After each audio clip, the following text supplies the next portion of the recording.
इनमें विधिवत नगरीय गुरु प्राचीन नगरों की उत्पत्ति एवं विकास के बारे में आज आपको बताएंगे हम। पृथ्वी पर नगर सबसे पहले कब दिखाई दिए, यह प्रश्न हमारे सब सामने कई तरह से आता है।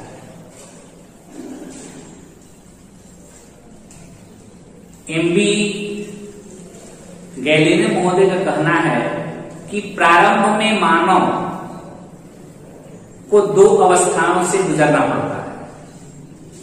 इसमें से एक अवस्था पूर्व पाषाण में हुई और इस समय मानव गुफाओं से निकलकर बाहर खुले क्षेत्र में आया, जहां उसने पेड़ों की शाखाओं पत्तों की सहायता से झोपड़ियां बनाई और उसका यह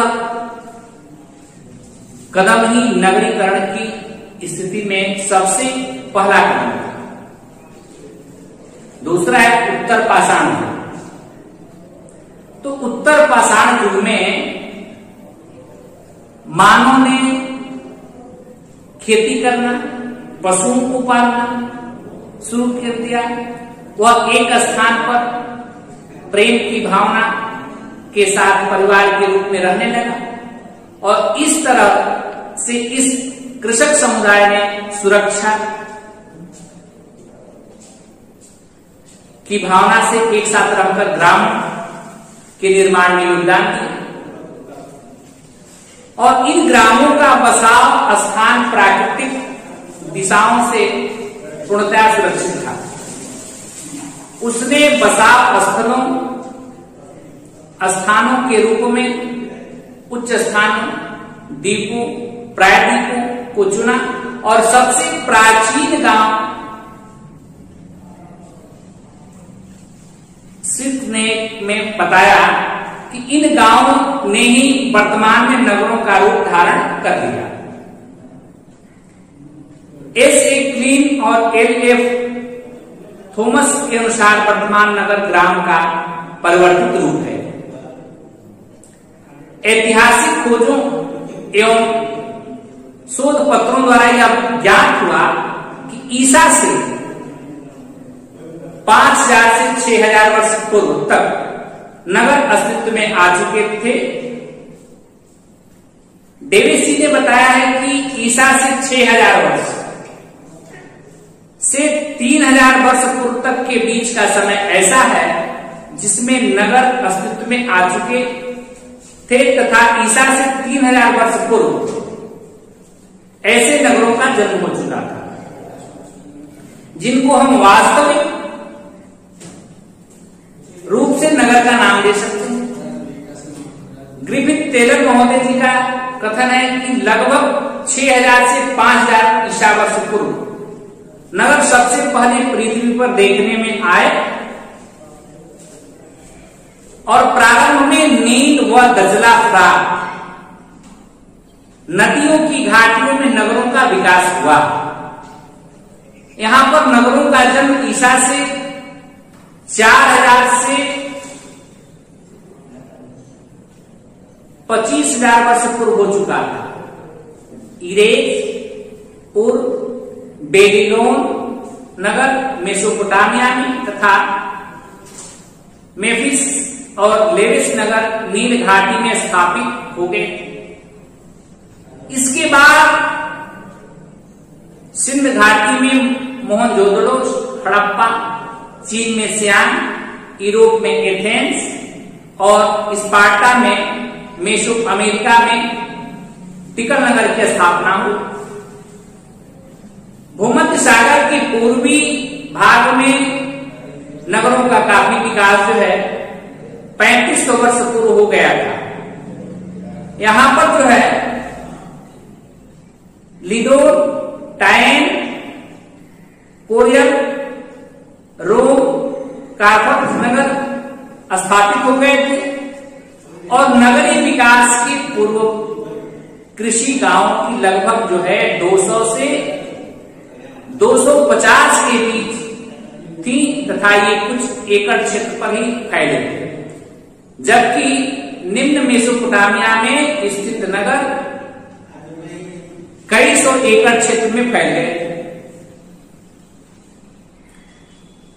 वे मात्र संग्रह करके विनिमय करने तथा मात्र को पुनः वितरित करने लगे थे तथा उनकी संख्या कई हजारों में पहुंच चुकी थी। प्रारंभ में नगरीय विकास का जनसंख्या वृद्धि पर कोई प्रभाव देखने को नहीं मिला। आरंभिक नगरीय सभ्यता का आधार कृषि था। नगरों में और नगरों के बनने के उसमें कोई परिवर्तन नहीं आया और नगरों की जनसंख्या ग्रामीण क्षेत्रों की अपेक्षा कम थी। 4500 वर्ष पूर्व मध्य पूर्व एशिया के उपजाऊ और चंद्राकार क्षेत्र में नगरीय जनसंख्या का घनत्व जो है 2500 व्यक्ति प्रति 100 वर्ग मील था, जबकि मेसोपोटामिया मैदान की नगरीय बस्ती सुमेरिया में यह घनत्व जो है 5000 व्यक्ति प्रति 100 वर्ग मील था। और इस प्रकार कृषि क्षेत्रों में नगरीय क्षेत्रों में जनसंख्या का घनत्व का अनुपात एक संबंधित होता है। जैसा कि गैलीलियन विद्वान ने लिखा है कि उत्तर पाषाण के मानव ने नगरीकरण की दिशा में सबसे पहला कदम रखा था और यह मानव शिकार भोजन का कार्य करता था। वह संपूर्ण पृथ्वी पर फैला हुआ था। जहां परिस्थितियां उसके अधिक अनुकूल थी वहां उसने जमीन पर जुताई बुआई का कार्य शुरू कर दिया और इससे कृषि क्रांति का प्रादुर्भाव हुआ और इससे प्रभावित होकर मानव ने एक स्थान पर रहने का कार्य शुरू कर दिया। वह खेती के साथ साथ पशुओं को भी पालते थे।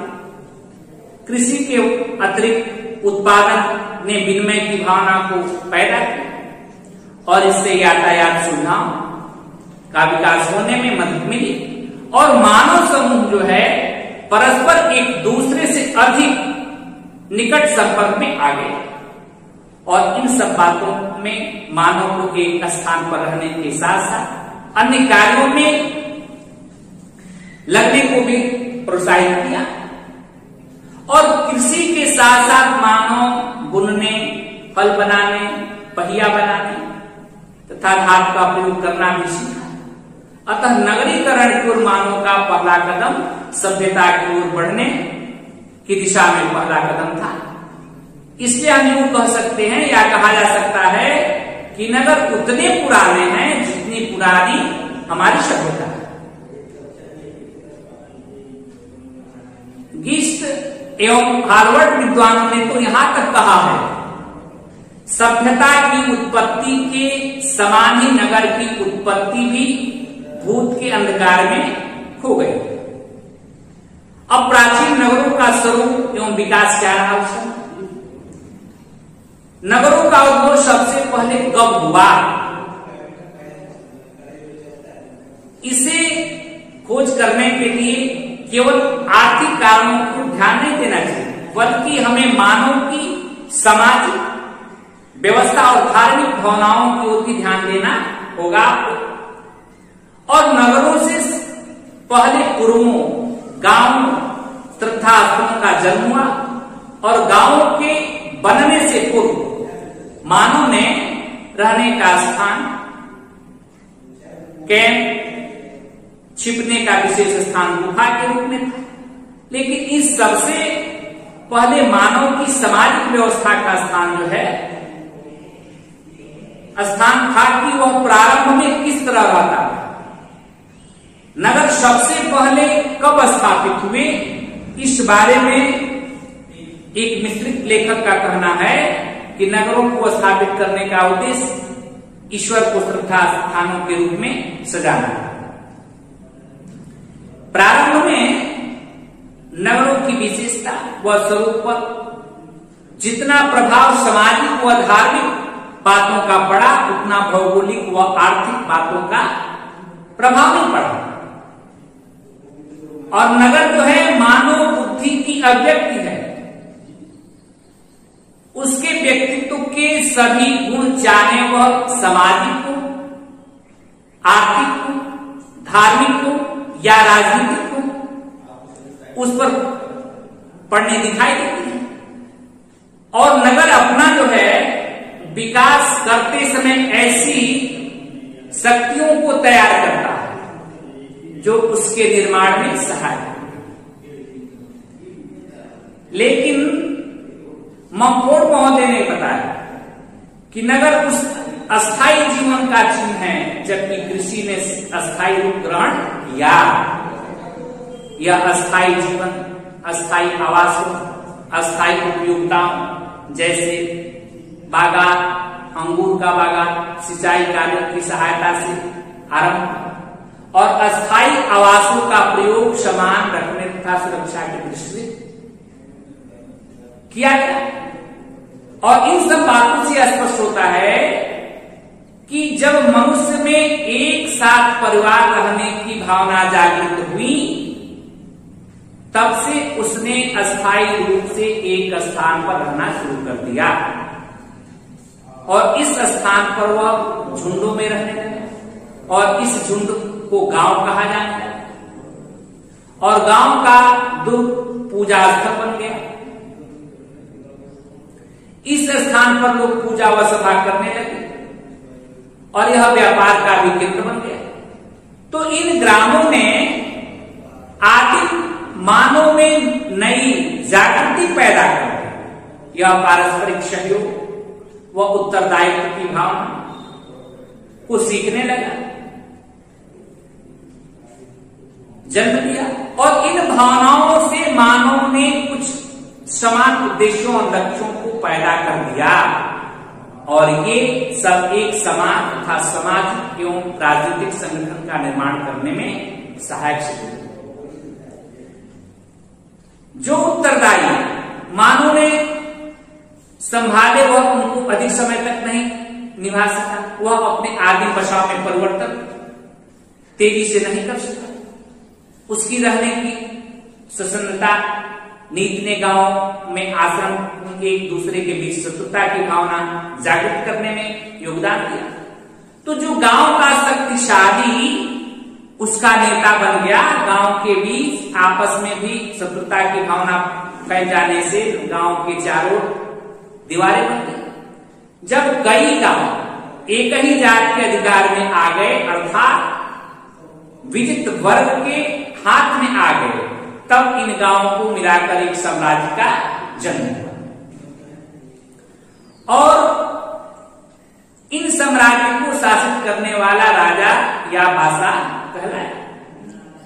तो मानव के साथ रहने की भावना से ही गांवों का जन्म हुआ और जिन गांवों की आर्थिक, भौगोलिक, सामाजिक सुविधाएं उपलब्ध थी, उन्होंने नगरों का रूप ले लिया और इस प्रकार मनुष्य के सभ्य होने ने ही नगरों में रहना सिखाया।